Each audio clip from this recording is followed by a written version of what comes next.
Sí. Gloria a Dios.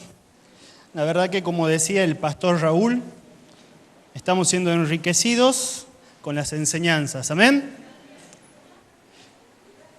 ¿Qué tal el break? Se han tomado varios mates, ¿no? Tortitas, tortillas, de todo había ahí. No han convidado ni uno. La verdad que a mí, antes de comenzar, quiero decirles de que me pone muy contento su fidelidad de haber apartado estas horas, cuando quizás podrían haber dicho, no, vamos a hacer otra cosa.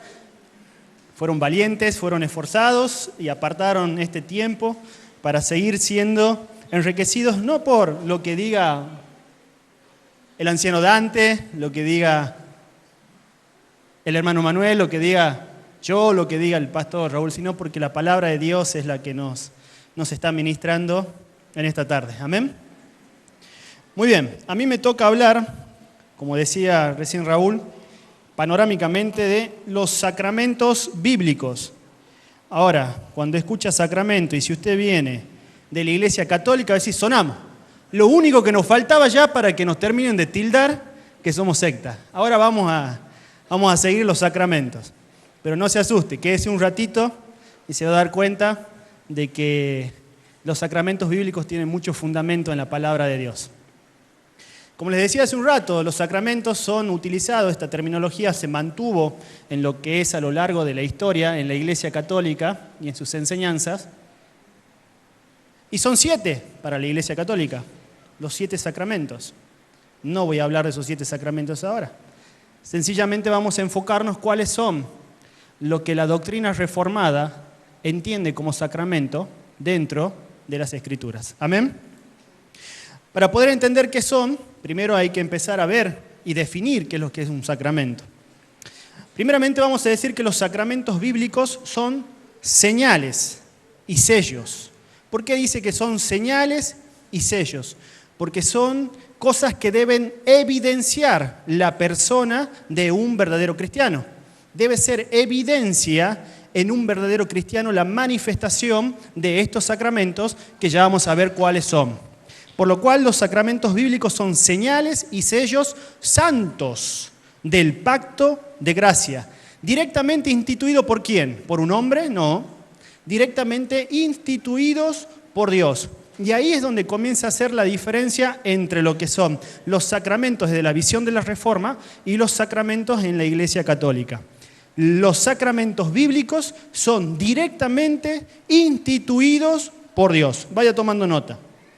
¿Para qué? Para establecer una diferencia visible, por eso yo le decía que son señales y sellos, porque tiene que ser algo que manifieste una diferencia visible entre los que pertenecen a la Iglesia. Y recién, la primera exponencia, la del anciano Dante, nos estuvo hablando de lo que era la Iglesia. Entonces, lo que los sacramentos significan para la Iglesia reformada es que tiene que ser algo visible que manifieste la vida de cada integrante de la Iglesia, es decir, cada uno de nosotros. ¿Vamos bien hasta ahí? Entonces, tiene que ser visible, una diferencia visible entre los que pertenecen a la Iglesia y el resto del mundo, es lo que nos diferencia. Y para comprometerlos en el servicio de Dios. ¿Amén? Si buscamos la palabra sacramento en la Biblia, les voy a decir que no la va a encontrar. La palabra sacramento no figura en la Biblia, por eso no deja de ser algo bíblico.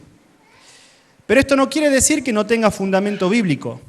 La palabra sacramento en su origen viene del latín y es una palabra que era muy usada por los cristianos primitivos. Lo usaron desde los primeros años para significar lo que refería a los signos litúrgicos, a las celebraciones de la iglesia, a las celebraciones eclesiales y a los hechos sacros o santos. Eso es la definición de la palabra sacramento, es decir, a los actos de culto.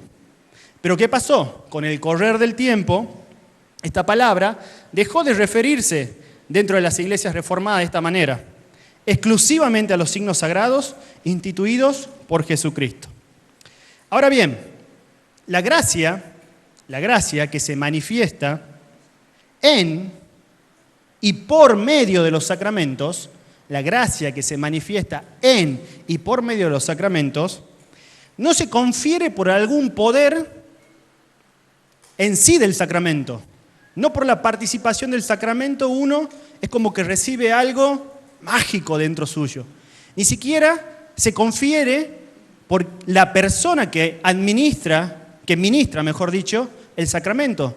Tampoco pasa por ahí, sino que es la obra del Espíritu Santo. Es algo pura y exclusivamente que es atribuido a la obra del Espíritu Santo. ¿Muy bien? ¿Vamos bien hasta ahí? Ahora, yo les decía que de acuerdo a la doctrina católica hay 7 sacramentos. Nosotros en los evangelios encontramos solamente 2 sacramentos instituidos por el Señor Jesucristo.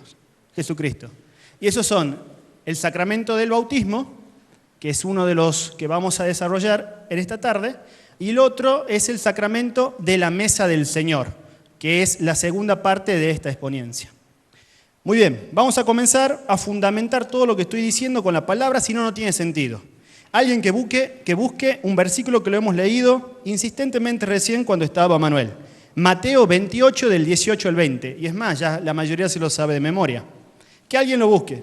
Manuel, vos lo tenés. Y que otra persona, busque 1 Corintios 11, 23 al 25. En estos 2 versículos vamos a fundamentar que estos sacramentos son bíblicos porque han sido instituidos directamente por el Señor Jesucristo. Eso hace la diferencia y hace que nosotros entendamos que son los sacramentos, vuelvo a repetir, instituidos directamente por Dios. Mateo 28, del 18 al 20, Manuel, con voz fuerte y audible.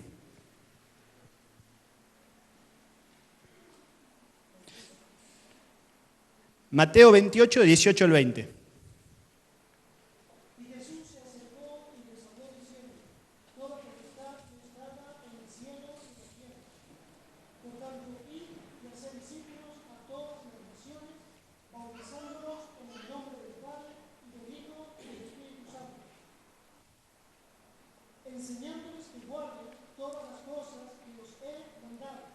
Y aquí yo estoy con vosotros todos los días hasta el fin del mundo. Amén. Y Jesús se acercó y les habló diciendo: toda potestad, eso es lo que leíamos en la exponencia anterior, todo poder me ha sido dado en el cielo y en la tierra.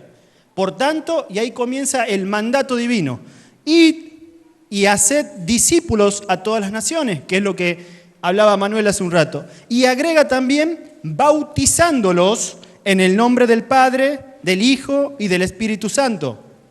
Entonces, el primer sacramento, que es el sacramento del bautismo, podemos entender, basados en la palabra del Señor, que fue instituido directamente por nuestro Señor Jesucristo. Vamos a pasar al siguiente. 1 Corintios 11, del 23 al 25. Lo leo yo. Porque yo recibí del Señor lo que también os he enseñado. Está escribiendo Pablo. Que el Señor Jesús, la noche que fue entregado, tomó pan y habiendo dado gracias, lo partió y dijo, note usted cómo está el verbo, es un verbo imperativo. Tomad, comed, es una orden. Esto es mi cuerpo que por vosotros es partido. Está hablando Jesús. Haced esto en memoria de mí. Asimismo tomó también la copa después de haber cenado diciendo, esta copa es el nuevo pacto en mi sangre. Y vuelve a utilizar el verbo imperativo, haced esto todas las veces que la bebiereis en memoria de mí. Por lo cual, con este otro versículo y otros más que vamos a ir desarrollando más adelante, entendemos, y es lo principal que ustedes tienen que marcar y resaltar de esta primera parte de la exposición, que estos sacramentos, tanto como el bautismo como la mesa del Señor, han sido instituidos, ¿por quién? Por el Señor Jesucristo. Amén. Ahora bien, dicho esto y entendido a qué hace referencia los sacramentos y su importancia, vamos a comenzar a desarrollar uno de esos sacramentos, que es el bautismo. El bautismo es un sacramento del Nuevo Testamento, instituido, como decía hace un rato, por Jesucristo. Mateo 28, 19, leíamos recién, dice, por tanto, id y haced discípulos a todas las naciones, bautizándolos en el nombre del Padre y del Hijo y del Espíritu Santo. El bautismo, por lo tanto, es señal y sello. El bautismo, por lo tanto, es señal y sello del lavamiento de los pecados en la sangre de Jesucristo. Es lo que identifica al cristiano, al integrante de la Eclesía, como una persona que ha sido lavada por la sangre de Jesucristo para perdón de pecados. Por lo cual, no solo debe ser usado como mal se lo usó en algunas oportunidades. La única forma de que puedas colaborar dentro de la iglesia, llamando iglesia a la congregación, la única forma de que puedas participar de alguna de las actividades es si primeramente has sido bautizado. Muchas veces se lo usó solamente como un requisito para admitir a la persona bautizada en la congregación de los santos. Pero tiene que ser manifestado como una señal, como una evidencia de un cambio que se ha producido en la persona de ese creyente. Eso tiene que ser lo fundamental. Lo otro es complementario. Lo fundamental es que el bautismo sea realmente una evidencia de que esa persona ha sido lavada con la sangre de Jesucristo para perdón de pecados. También tiene que ser una señal de haber sido injertado en Cristo, de la regeneración de la persona, de la remisión de pecados y de su entrega a Dios mediante Cristo Jesús para caminar en una vida nueva. 1 Corintios 12:13 dice, porque por un solo espíritu, fuimos todos bautizados en un cuerpo. Por un solo espíritu fuimos todos bautizados en un cuerpo, sean judíos o griegos, sean esclavos o sean libres, y a todos se nos dio de beber de un mismo espíritu. Note usted acá, y es importante aclararlo, que esta palabra está dirigida directamente a los creyentes. No hay que malinterpretar el todos que figura acá. No está haciendo referencia a todo el mundo. Está haciendo referencia a aquellos que han sido escogidos. Aquellos que han sido escogidos fueron bautizados en un cuerpo, en el cuerpo de Cristo. Amén. Gálatas 3:27, haciendo referencia a esta evidencia como una regeneración en el creyente, como un cambio de vida, como un cambio en su manera de vivir. Antes era esto y aquello. Ahora soy una nueva criatura en Cristo Jesús. Gálatas 3:27 dice, porque todos los que habéis sido bautizados en Cristo, y nuevamente este todos hace referencia a aquellos que han sido elegidos por Dios, todos los que habéis sido bautizados en Cristo, de Cristo estáis revestidos. Es decir, que a través de este bautismo, el creyente pasa a ser injertado en Cristo, pasa a ser una nueva criatura y revestidos en la persona de Cristo. Por eso dice, ya no vivo yo, ahora es Cristo el que vive en mí. Amén. Y eso fue muy bien explicado en la exposición anterior. Ahora bien, el bautismo también, simbólicamente, nos recuerda la muerte, la sepultura y la resurrección de Jesús. El bautismo, mirándolo simbólicamente, nos está haciendo referencia y haciéndonos recordar a cada uno de nosotros, como cristianos, como miembros de la iglesia, la muerte, la sepultura y por sobre todas las cosas, la resurrección de Cristo. Y eso, aplicado a nuestras vidas, también hace referencia a nuestra muerte, a la vieja manera de vivir, y comenzar a vivir de una manera diferente, tomando la vida de Cristo para nosotros. Amén. Eso es simbólicamente también lo que significa el bautismo. Quizás muchos de los que están acá han pasado por las aguas del bautismo y nunca le dieron esta enseñanza. O quizás muchos, como yo le decía, únicamente habían escuchado hablar del bautismo como algo, Changó, vos ya me salió el tucumano, Changó, ¿hace cuánto que ya estás yendo, congregando y todavía no estás bautizado? ¿Qué esperás? Inclusive insistiéndole a veces, dale, te tenés que bautizar, te tenés que bautizar. El bautismo tiene que evidenciar el cambio que hay en la persona. Muy bien. Marcos 1:4, otro versículo en el cual sostenemos la doctrina del bautismo. Bautizaba Juan en el desierto. ¿Se acuerdan de Juan el Bautista? Bautizaba Juan en el desierto y predicaba el bautismo ¿de qué? Del arrepentimiento. ¿Para qué? Para perdón de pecados. La persona que se bautiza tiene que primeramente haberse arrepentido. ¿Para qué? Para que sus pecados sean perdonados. Para perdón de pecados. Mateo 3:11, y a la verdad os bautizo en agua para arrepentimiento. También estaba diciendo eso Juan, el Bautista. Yo a la verdad os bautizo en agua para arrepentimiento, pero el que viene tras de mí, cuyo calzado yo no soy digno de llevar, es más poderoso que yo. ¿A quién está haciendo referencia? A Cristo. Él dice que os bautizará en Espíritu Santo y fuego. Juan bautizaba a través del agua para arrepentimiento y perdón de pecados. Pero dice que Cristo, que es mayor que él, bautiza en Espíritu Santo y fuego. Mateo 3:11.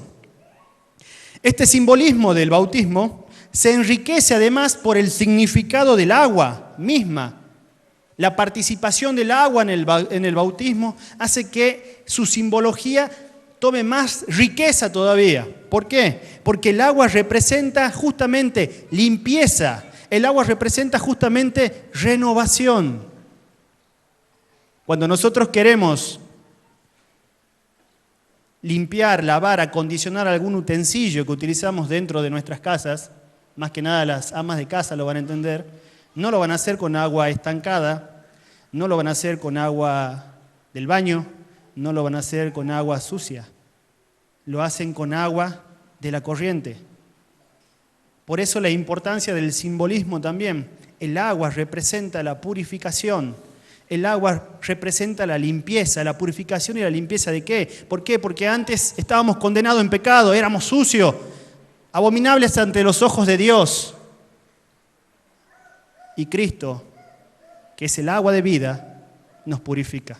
Asimismo, en el simbolismo del bautismo, nosotros estamos evidenciando esto, que hemos sido lavados con el agua, que hemos sido lavados en Cristo Jesús para perdón de pecados. Dios purificó al mundo de la maldad con el diluvio. ¿Se acuerdan? Antes de que sea el diluvio, en la época de Noé, dice que era de continuo el mal. Todos practicaban maldad. Dios se encarga a través de ese diluvio de corregir la maldad que había en ese momento. ¿Y qué pasa? ¿Mueren todos, perecen todos? No. ¿Se salva quién? Noé. Y Noé era justo. Noé, al ser justo, es salvado. Y no solamente que se salva él, sino que también se salva su familia. Ahora bien, para entrar al tema del bautismo en sí, ¿cómo lo hacemos? ¿Cómo se bautiza? Y bueno, algunos van a decir, yo cuando era chiquito, me han contado, porque he visto una foto en blanco y negro, había un señor vestido de blanco, que tenía así ropas largas, unas cosas cruzadas, y con un jarrito me echaba agua en la cabeza. Mientras yo lloraba, porque se veía que lloraba ahí, a los gritos, y una señora con una vela detrás mío, que era mi mamá, me miraba con angustia diciendo, no me lo ahogue, no me lo ahogue. Quizás muchos hayan visto eso. Bíblicamente encontramos dos maneras. Uno es a través de la aspersión. ¿Sabían eso? Y el otro es a través de la inmersión. Los que defienden la posición de bautizar a través de la aspersión tienen fundamentos bíblicos. Hebreos 9, versículo 10 y versículo 19 al 22, tome nota nada más para que usted pueda comprobar esto. Hace referencia a cuando las tablas de la ley son entregadas en manos de Moisés, él baja y empieza a esparcir por aspersión, comienza a rociar al pueblo para purificación con sangre de los animales que habían sido sacrificados para Dios. Entonces los que defienden esta posición dicen por aspersión. Para que se entienda, aspersión sería como salpicado, rociado. Ahora bien, nosotros, porque una de las ideas, de los objetivos de todas estas exponencias es poder clarificar cómo es la manera en que nosotros nos vamos, o cómo es la manera, no cómo nos vamos, sino cómo nos manejamos y basados en qué. Nosotros utilizamos el método de la inmersión, que es hacer que la persona sea sumergida en su completo humanidad, en todo su cuerpo, en las aguas, que es cuando se arma la pileta. Algunos lo hacen directamente en río. ¿Y esto por qué lo hacemos? ¿Por capricho? No, también lo hacemos basado en lo que es la palabra. Marcos, capítulo 1, versículo del 9 al 11, dice: aconteció en aquellos días que Jesús vino de Nazaret, de Galilea, y fue bautizado. Jesús también fue bautizado. Para el que no lo sabía, Jesús también fue bautizado. ¿Por quién? Por Juan. ¿En dónde? En el río Jordán. Y luego, cuando subía del agua, si dice cuando subía del agua, es porque la costumbre y la forma en que bautizaba Juan el Bautista era por inmersión. Hacia abajo y salía. Cuando subía del agua, dice que vio abrirse los cielos y al Espíritu como paloma que descendía sobre él, y vino una voz de los cielos que decía: tú eres mi Hijo amado, en ti tengo complacencia. Basados en el bautismo de Jesús, nosotros utilizamos el bautismo por inmersión. No salga a criticar al que lo hace por aspersión. Nosotros utilizamos por inmersión. Ahora, si alguno de ustedes dice, yo me conviene el otro, que no me mojan tanto, ya eso es otra cosa. Ahora bien, ¿quiénes pueden bautizarse? Esa es otra pregunta. Hay lugares donde dicen, bueno, tráelo ahí nomás, vamos a bautizar al chiquitito. O tráelo a ese que acaba de entrar, que tiene cara de pecador, pero como entró por primera vez a la congregación, vamos, lo metamos en la pileta y de paso lo bañamos. ¿Quiénes? ¿Quiénes pueden bautizarse? Nuevamente, basados en la doctrina del arrepentimiento, que proviene de Dios, y en la comprensión de la doctrina de la salvación, las personas que expresan, presta atención, las personas que expresan públicamente, que manifiestan públicamente, que lo hacen verbalmente, a través del bautismo su conversión, deben ser creyentes que manifiesten una regeneración evidente de su manera pasada de vivir. ¿Qué quiere decir esto? Que únicamente pueden pasar por las aguas del bautismo aquellos que hayan comenzado a congregarse y que manifiesten, que evidencien, que se vea, que se muestre que hubo un cambio en su manera de vivir. ¿Por qué? Porque esto está evidenciando un arrepentimiento genuino. No nos apresuremos a tomar decisiones y forzar decisiones. No. El arrepentimiento proviene de Dios y es Dios el que pone el arrepentimiento en la persona, por lo cual esa persona es regenerada, cambia y eso tiene que ser evidente. Tiene que ser algo que se vea, que se manifieste.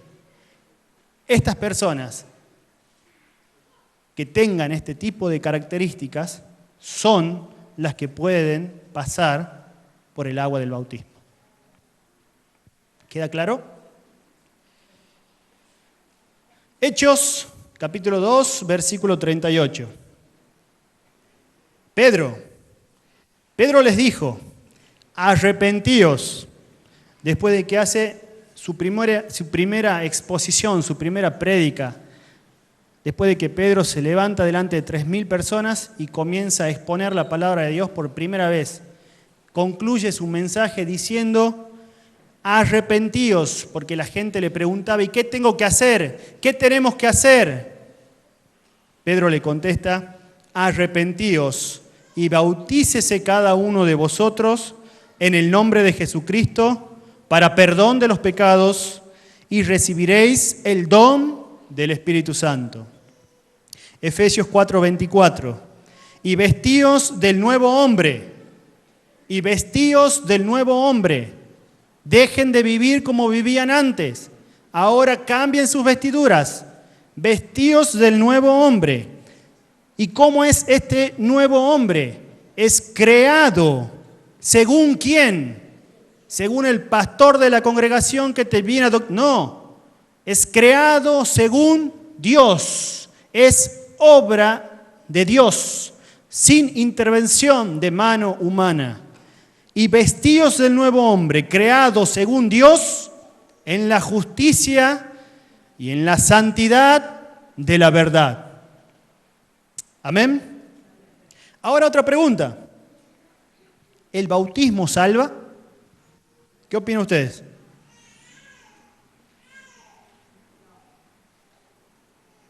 ¿El bautismo salva? A ver, ¿quiénes dicen que no? ¿Y el resto? La gracia y la salvación, presta atención para que no se confunda. Vamos a contestar esta pregunta, porque son preguntas que a veces resultan como tontas y nosotros nos damos como que es algo lógico. No, yo ya sé eso, y la verdad que no lo sé. Pero para que se saque la duda ahora, ¿el bautismo salva? Escuche bien, la gracia y la salvación no están inseparablemente unidas al bautismo, como para que ninguna persona sea regenerada o salvada sin el bautismo. Es una condición limitante. O como para que todos los que son bautizados sean indudablemente regenerados. Para nada. No es una condición limitante, ni siquiera tampoco es una garantía. Decir que yo, porque he sido bautizado dentro de la congregación, ya soy salvo. ¿Se entiende? Porque si no, ¿cómo fue con el ladrón que estaba a la par de Jesús? ¿En qué momento lo bautizaron? ¿En qué momento? Y Jesús dijo, vos estarás hoy conmigo. Entonces, no es limitante. El bautismo no es limitante. Sí, es complementario. Se debe hacer así, de esa manera. Felipe y el eunuco. Ahí nomás, ¡bum!, al río. No es limitante.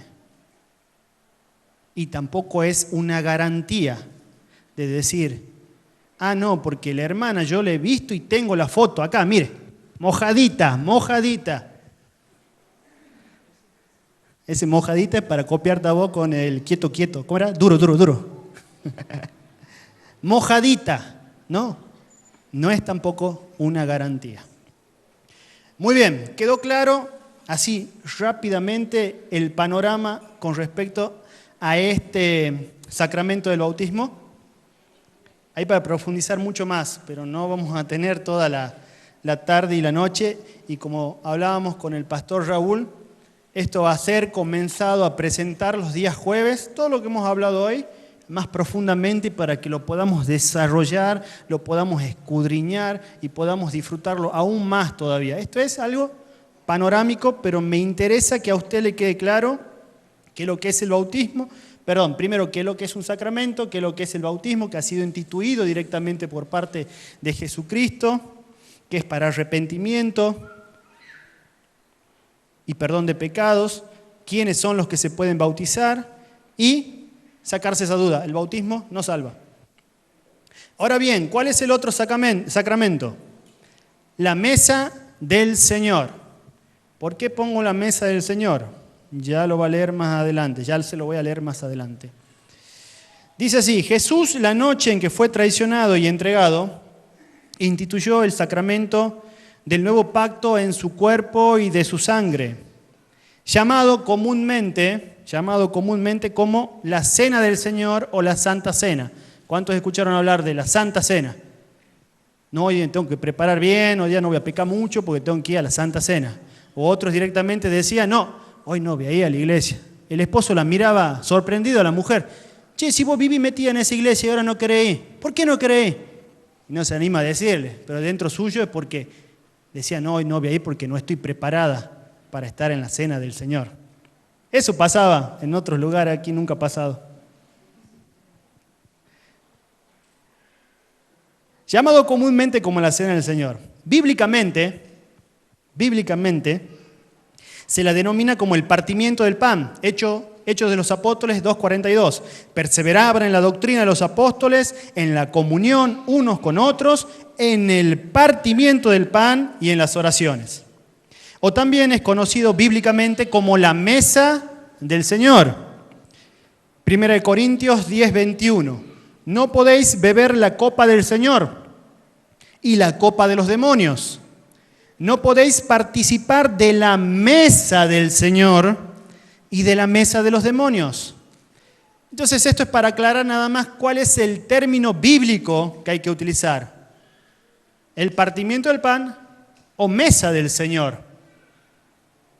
Yo por lo menos no lo voy a excomulgar si dice la Santa Cena, ¿no? Pero para que vayamos corrigiendo. A mí también me cuesta. Pero es el término bíblico. Si queremos aprender, vamos a utilizar la Biblia y el término bíblico es partimiento del pan y la mesa del Señor. Ahora bien, debe ser practicada por su iglesia ¿hasta cuándo? Hasta el fin del mundo. Mandato de parte de Jesús también. ¿Para qué? Para la perpetua. ¿Qué significa perpetuo? ¿Qué es eso? Tiene un bizcocho en la boca, por eso no puede hablar. ¿Qué es eso? Perpetuo, forever, para siempre. Para la perpetua conmemoración. ¿Qué es conmemoración?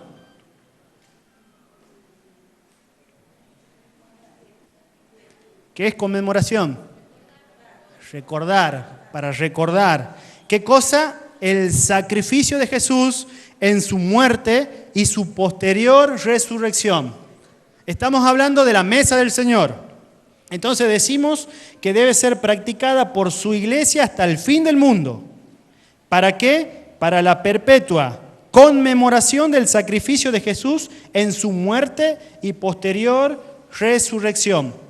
A ver, Manuel, de nuevo, 1 Corintios 11, 23 al 25. 1 Corintios 11, 23 al 25. Así de paso también los buscan ustedes. A veces vamos tan rápido que no damos tiempo para que escriban, para que lean. Porque yo recibí del Señor lo que también os he enseñado, que el Señor Jesús, la noche que fue entregado, tomó pan, y habiendo dado gracias, lo partió y dijo, tomad, comed, esto es mi cuerpo que por vosotros es partido. Haced esto en memoria de mí. Asimismo tomó también la copa después de haber cenado, diciendo, esta copa es el nuevo pacto en mi sangre, haced esto todas las veces que la bebiereis en memoria de mí. Este versículo lo leímos al principio. Acá podemos encontrar cómo la mesa del Señor también es instituida directamente por el Señor Jesucristo. Y vuelvo a repetir, Él utiliza verbos que son imperativos, diciendo, tomad, comed, diciendo, haced esto en memoria de mí, diciendo, haced esto todas las veces que la bebiereis en memoria de mí. Y también habla en este versículo de un nuevo pacto en la sangre de Jesucristo. Ahora bien, ¿cuál es el propósito? ¿Cuál es el propósito de la mesa del Señor? ¿Alguna vez se preguntó? ¿Cuál es el propósito? Yo encuentro 4 propósitos, bíblicamente, basados en estos versículos y respaldados por otros versículos que se los voy a dar ahora. Primer propósito, para los que están tomando nota. Propósito número 1 de la mesa del Señor es la comunión. ¿Qué significa comunión? Y eso cuando yo era chico iba a la iglesia, me acuerdo que me habían puesto una camisita blanca, una corbatita, una cintita aquí atrás, y la parte que más me gustaba era que podía juntar moneditas. No es eso. ¿Qué es la comunión? Es la común unión. ¿Y qué significa la común unión? Ponerse de acuerdo. Acá se puede decir en esta noche, pues ya es noche, de que hay una comunión. Hay una unión común. Por más que alguno esté peleado con el otro, no, eso no pasa acá. Pero hay una común unión. ¿Por qué? Porque nos hemos unido en común acuerdo para venir a escuchar la palabra de Dios. Hay una común unión. Ahora, cuando participamos de la mesa del Señor, hay una comunión entre los salvos, entre los santos. Tenemos una unión en común para venir y participar de la mesa del Señor. ¿Se entiende? Propósito número 1, entonces, es la comunión de los salvos en la sangre y en el cuerpo de Cristo. Primera de Corintios 10, desde el versículo 15 al 17. Tome nota. Primera de Corintios, capítulo 10, desde el versículo 15 al 17. Dice así: como a sensato os hablo. Así como a qué está hablando Pablo, a personas que son sensatas, los hablo. Y dice así: juzgad vosotros lo que digo, dice Pablo. Juzguen ustedes lo que yo estoy diciendo, dice Pablo. La copa de bendición que bendecimos, ¿no es la comunión de la sangre de Cristo? La copa de bendición de la mesa que bendecimos, dice Pablo, y pregunta a los sensatos, ¿no es la comunión de la sangre de Cristo? El pan que partimos, el pan de la mesa, el pan que partimos, ¿no es, vuelve a preguntar Pablo a los sensatos, ¿no es la comunión del cuerpo de Cristo? Siendo uno solo el pan, nosotros, con ser muchos, somos un solo cuerpo. Pues todos participamos de aquel mismo pan. ¿Qué está diciendo acá? Que el primer propósito de la mesa del Señor es que seamos un solo cuerpo. La comunión de los salvos, de los santos, en la participación del cuerpo y la sangre de Cristo. Propósito número 1. Propósito número 2. La cena del Señor también, ya lo leímos hace un rato, es en conmemoración.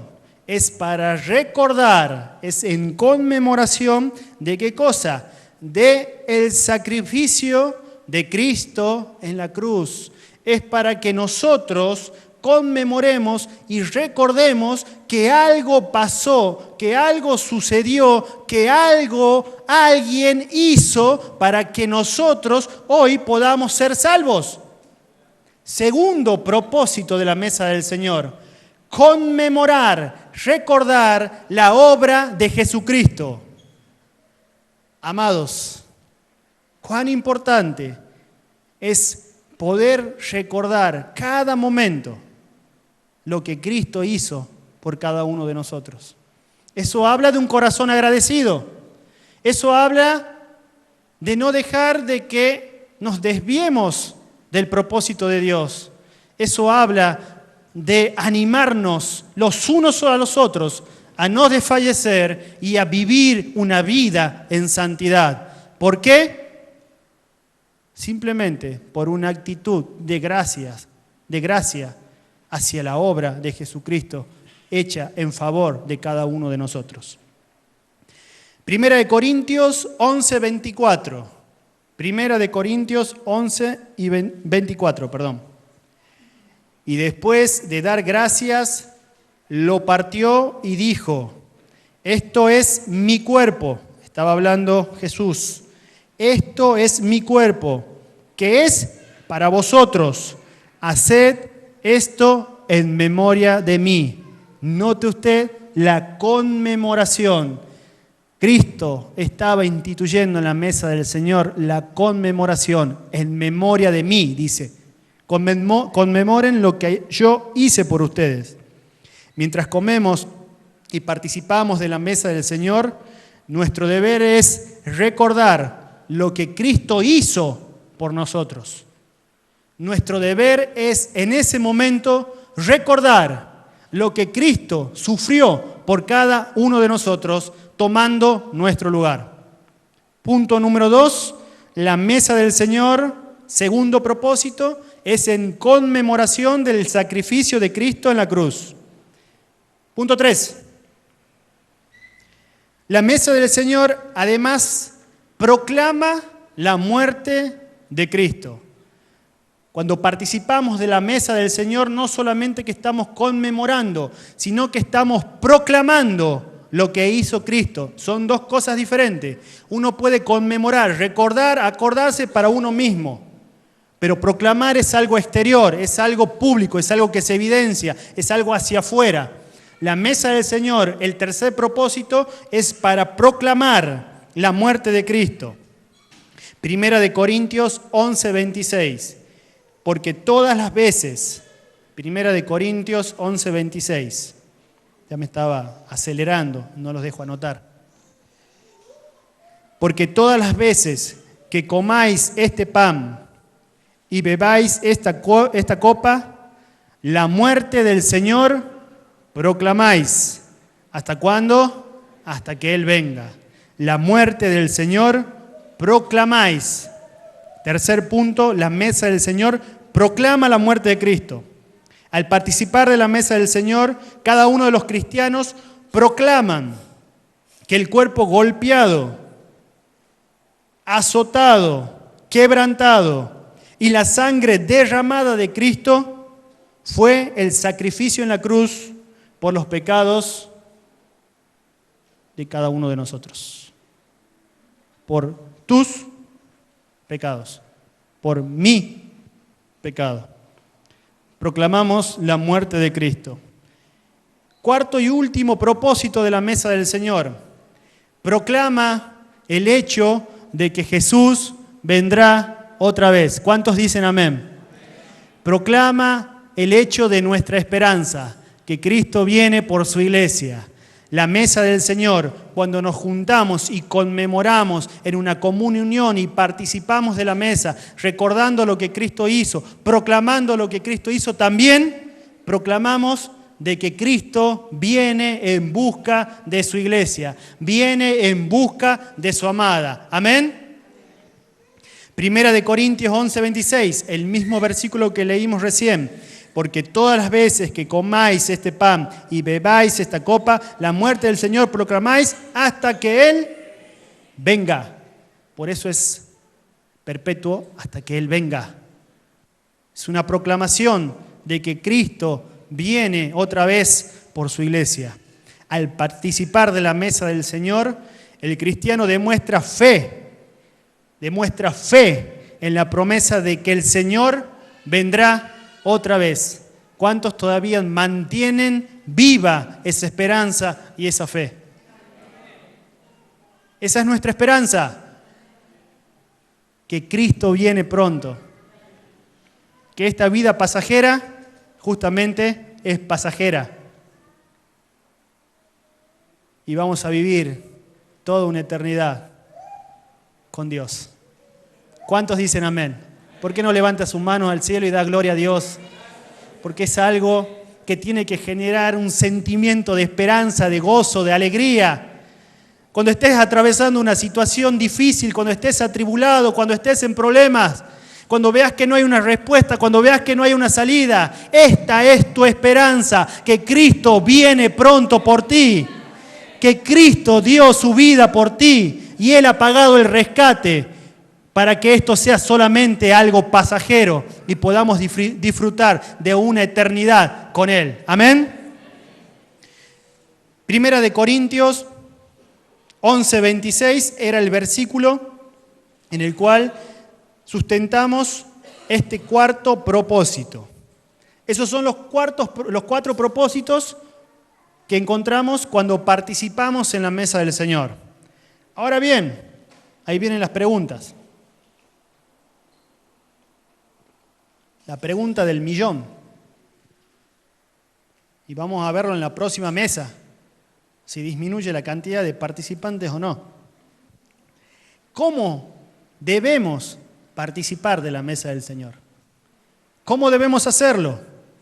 Acerca de nuestra participación, el apóstol Pablo lo declara a la iglesia de Corinto de la siguiente manera. Busque por favor y quiero que lo voy a esperar para que lo leamos todos juntos. Primera de Corintios 11, del 27 al 28. Este punto es muy importante, determinante y también mal enseñado. Y muchos, por ignorancia, no participan de la mesa. Primera de Corintios, capítulo 11, versículos 27 y 28. Dice así, Pablo le está diciendo a la iglesia de Corinto cómo tiene que estar para participar, cómo se tiene que presentar. De manera que cualquiera que comiere este pan o bebiere esta copa del Señor indignamente, será culpado del cuerpo y de la sangre del Señor. Por tanto, pruébese cada uno a sí mismo y coma así del pan y beba de la copa. Probablemente no hay una expresión en el Nuevo Testamento la cual ha sido más problemática como esta para el cristiano. Esta palabra indignamente. ¿Y se acuerda que yo les decía el ejemplo? Y ustedes se reían, pero muchas veces pasa. No, hoy no voy a ir porque justo hoy es la mesa, hoy es la Santa Cena, la cena, como le quieran llamar. Ya aprendió que bíblicamente es la mesa o el partimiento. No voy a ir porque estoy en pecado y no puedo ir. O vienen y cuando uno va participando, no, yo no. Y hace así, típica, ¿no? La manita, ¿no? Y agacha la cabeza. Ha sido muy problemático la interpretación de esta palabra indignamente. Enseñanzas erróneas acerca de este tema han causado, como les decía hace un rato, que cristianos se abstengan de participar de la mesa del Señor. Que se abstengan de la comunión, diciendo, voy a esperaré, hasta que tenga todo mal corregido en mi vida, o hasta que sea digno, porque yo no soy persona perfecta, etcétera, etcétera, etcétera. La más célebre de todas es, no soy digno. Y Pablo dice, indignamente. En verdad, y esto lo hemos aprendido, no hay ninguna persona digna de la muerte de Cristo. Ninguno de los que estamos acá hemos sido dignos de recibir ese favor inmerecido. Ninguno, ni el más bueno de los que está sentado acá. Porque la misma palabra dice que no hay ningún bueno. Ninguno somos dignos de la muerte de Cristo.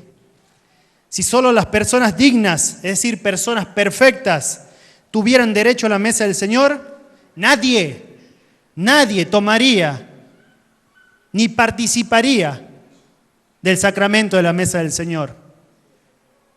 Porque ninguno hemos sido perfeccionados todavía. Estamos en un proceso. Ahora bien, ¿qué significa entonces? Vamos a tomar a la chacota y vamos a partir de ahora, bueno, ya está, total, indignamente no era eso lo que significaba, yo me presento y participo de la mesa. No, no, no, no. Ojo, la palabra que se traduce como indignamente, es un adverbio. El adverbio nunca, escuche, el adverbio nunca se usa para describir a la persona. El adverbio no hace referencia a Eduardo, no hace referencia a Manuel, a Alejandro, no. El adverbio hace referencia no a la persona, sino que describe las acciones de las personas. Y hay una diferencia. Describe las acciones de las personas. En este caso, describe la manera de participar en la mesa y no el carácter del partícipe. Lo que está describiendo es la manera de participar, no el carácter de la persona. Uno participa en manera indigna si no discierne. Uno participa de manera indigna cuando no discierne, cuando no entiende, cuando no comprende, cuando no analiza, cuando no profundiza, cuando no discierne el cuerpo de Cristo. Si nosotros hemos sido salvos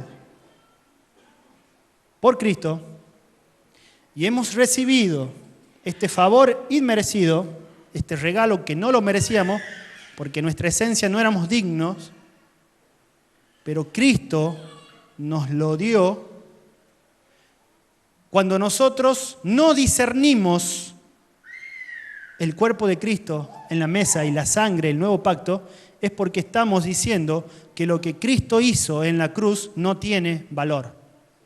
No ha servido para nada. Ha sido algo inútil. Y no es así. Como creyentes que hemos sido escogidos y hemos respondido al llamado, tenemos que tener en claro que nuestra vida ya es en Cristo Jesús. Ya no vivo yo, mas Cristo vive en mí. Por lo cual, al presentarnos y cuando llega el momento de participar de la mesa del Señor, hacerlo indignamente significa hacerlo sin discernir, sin entender, sin tener en cuenta lo que Cristo hizo por cada uno de nosotros. Es como decir, despreciamos lo que Él ha hecho por nosotros. Decimos que eso no tiene valor, que el pecado es mayor a lo que Cristo hizo por cada uno de nosotros. Y eso no es así. Eso no es bíblico, eso no está en la Escritura. Por eso, hermanos, para participar dignamente de la mesa del Señor, lo que tenemos que hacer es hacerlo con discernimiento. De modo que al tomar parte o participar de la comunión de la mesa del Señor, uno debe estar consciente del cuerpo y de la sangre de Jesús, que en definitiva son los elementos que representa la mesa del Señor. ¿Amén? ¿Quedó claro? Epa, que han quedado callados. Si no ha quedado claro, vea el video. No, mejor, si no ha quedado claro, lea la Biblia. ¿Verdad? Y no se preocupe. Si todavía tiene alguna duda, acérquese, la vamos a evacuar. Y de todas maneras, es una buena manera de agarrarlos y tenerlos atrapados para que cuando comencemos a desarrollar esto los jueves, venga. Pero yo sé que usted, el Espíritu Santo, ya ha comenzado a acomodar las cosas espirituales dentro suyo. Y sé que el Espíritu Santo se encarga de hablarle a través de la palabra y traer un discernimiento al significado de este versículo tan conflictivo como le decía. Bien, los sacramentos bíblicamente son dos, instituidos por Jesús, el bautismo y la mesa del Señor. Hay otro sacramento que algunos dicen que sí y otros dicen que no deja de ser bíblico, pero quizás en otro momento lo vamos a hablar porque ya se está haciendo tarde, que es el ordenamiento. Eso lo vamos a dejar para otra oportunidad. Amados, ha sido un placer poder compartir con ustedes esta breve enseñanza. He sido breve, no me miren así. He sido breve. Ustedes saben, yo 1 hora, 1 hora y media fácil, y esta vez he respetado. Vamos a orar. Padre, te doy gracias porque tú sigues ministrándonos, enseñándonos, abriendo los ojos, Señor, de aquellos que todavía no habían sido abiertos, Señor, sus ojos, porque tú nos permites, Señor, profundizar en libertad, Señor, en el conocimiento de tu palabra, porque tú, Señor, nos hablas y nos adoctrinas, Señor. Padre, oro para que ninguna de las cosas que se hayan hablado sean malentendidas, Señor, sino que la obra de tu Espíritu haga que sean marcadas en cada una de las mentes y de los corazones la palabra que ha sido expuesta, Señor. Porque tu palabra así lo dice, Señor. Como señal de un nuevo pacto, tú pondrás tu palabra en nuestras mentes y en nuestros corazones. Te agradezco, Señor, por los varones que se han parado en este lugar, y te agradezco, Señor, por la vida del pastor Raúl, Señor, que va a continuar con estas exposiciones. Bendigo, Señor, la vida de cada uno de los fieles, de los santos que están presentes en esta noche. Amén.